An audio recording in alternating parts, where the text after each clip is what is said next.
Hello. Today we're going to be discussing the two dance pieces from the Cloudgate Dance Theater of Taiwan. And for this analysis, I wanted to document both of them using the Choreometrics version of dance analysis.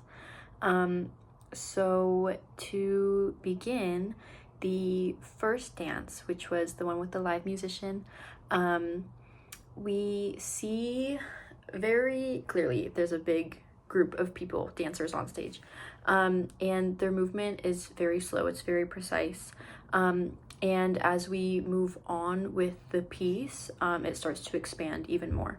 So we have the idea of the large group, and then we have pieces come out, as in like the two soloists, the duet that comes out, the man and the woman, and then they shift back into the group and come back out. So there's a large array of variety throughout the piece. But what I noticed was from the beginning of the piece, I want to describe it sort of as one-dimensional.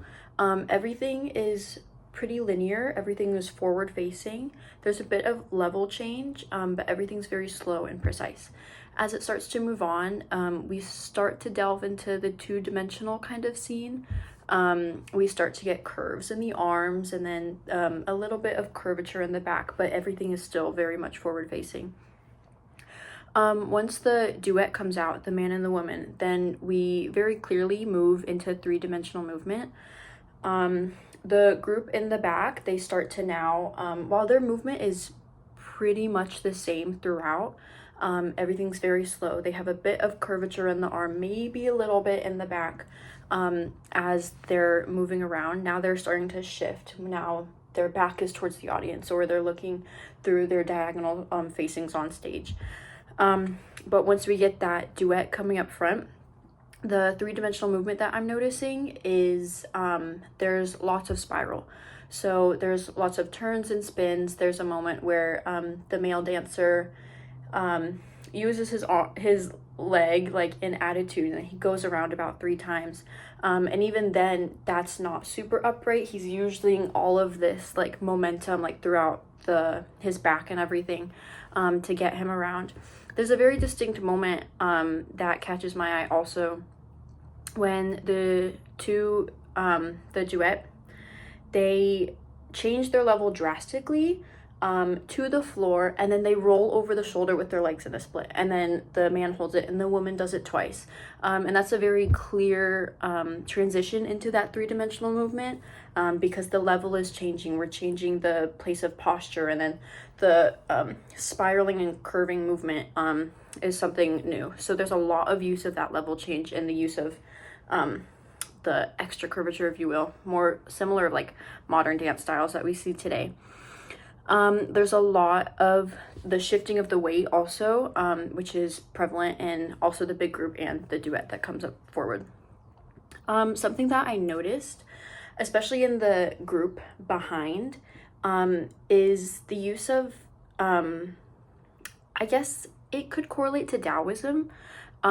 It's that idea of non-action, or that you should let things unfold naturally.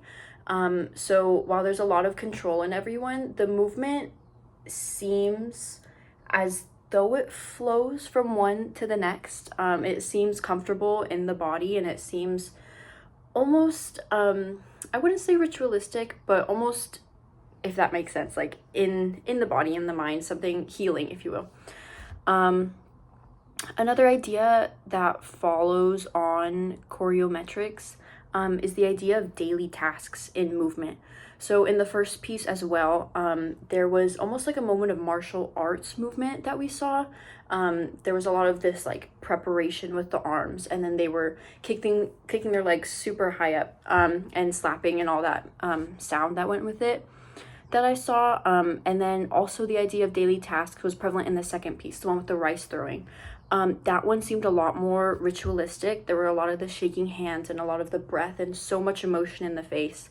And then that one I also feels like moves into the three-dimensional movement, as they're literally like moving into the floor, spinning around in it, like finding all these ways to move around, throwing the rice. And I think that also is very obvious with the daily tasks of like farming and the rice and stuff that is usually found in like Aboriginal, like Taiwanese dances. So if we then move on also to more of the religious stuff, I see in at least the first dance something that I've seen in other traditional Chinese dances is the use of white costuming. So everything is either in all white, super long skirts, or in this case, very long pants, long and flowy. White, I think, symbolizes the idea of purity or beauty, which is something that we've seen in most of the traditional Chinese dances that are now passing on into Taiwan as that cultures are emerging. And then in the first piece as well, the giant group, their slow and controlled movements, as I've talked about before, are sort of resembling Tai Chi. Everything is controlled, everything has a purpose and intention. And it's not just slow for the sake of being slow, it's slow with control, with very intentional like movement quality. And then as we saw in the second piece, the idea of farming. But then also what I saw was the moment when the dancers had the stick with the leaves in their mouth. And I thought that was very interesting, obviously, but then it brings us into the ideas of animism and of using the nature around you, and of having that connection and that tie. So when we look at this dance company, we know the background of it and how the creator of it studied in the USA also, and then went back and brought those Western influences into his dancing and his choreography. And so I think that we can see a lot of modern dance technique in this, especially with, or contemporary ballet, if you will. There's just a lot of this idea of moving to the floor, like rolling through the floor, rolling through the body in like a very comfortable way, I guess. At least that's how I usually dance modern. I just do what feels comfortable and what flows naturally.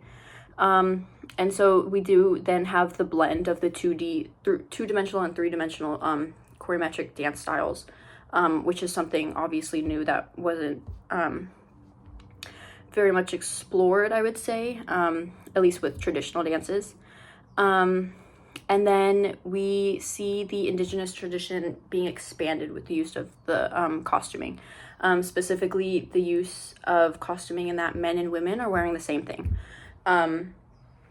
So like we have the super long white pants, which the men and women were both wearing.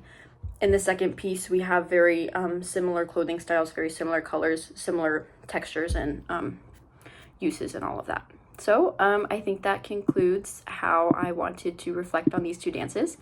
And thank you for watching.